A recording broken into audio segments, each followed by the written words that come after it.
একমাত্র প্রবাসীরাই জানে গো। গতকালকেও মাগুরার এক প্রবাসী দুবাইতে থাকে, ওই ছেলেটা আমারে ফোন দিয়া কান দেয়ার বলে, হুজুর আমাদের রুমমেট যারা আছে আমরা সবাই আপনার বয়ান শুনে চোখের পানি জড়াইছি। হুজুর এই প্রবাসের জীবনটা এত কষ্টের, আমার পরিবাররা বুঝতে চায় না। হুজুর একটু দোয়া কইরেন। যুবক রে, আমি শরীয়তপুরে প্রবাসীদের জন্য বেশি দোয়া করি। কেন দোয়া করি জানো? এদের কষ্ট আমি আমার চোখে দেখে আসছি রে ভাই।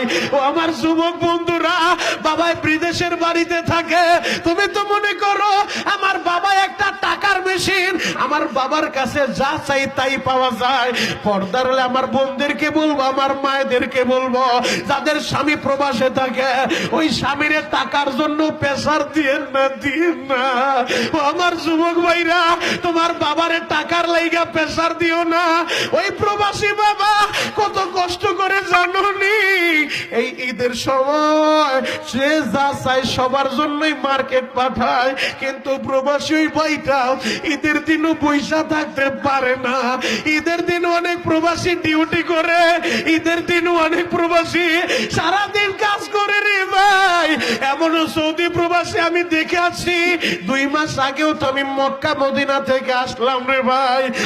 আরে ওই মক্কা মদিনায় হেরেমে গেলে দেখা যায় কত প্রবাসী ভাইরা ঠিক মতো আকামা পায় নাই, কাগজ পায় নাই, এখন ঠিক মতো কাজও করতে পারে না। একটা পোশাক দিয়া বছরকে একটা পোশাক দিয়া সপ্তাহকে সপ্তাহ পার কইরা দেয়, খাবারও পায় না রে ভাই।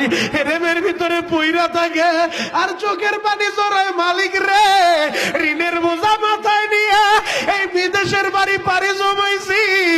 আল্লাহ, মাসটা শেষ হইলে ঋণের জন্য মানুষ আমার বাড়িতে প্রেসার দেয়, মাসটা শেষ হইলে সন্তানের স্কুলের ফি দেওয়া লাগে, মাদ্রাসার বেতন দেওয়া লাগে।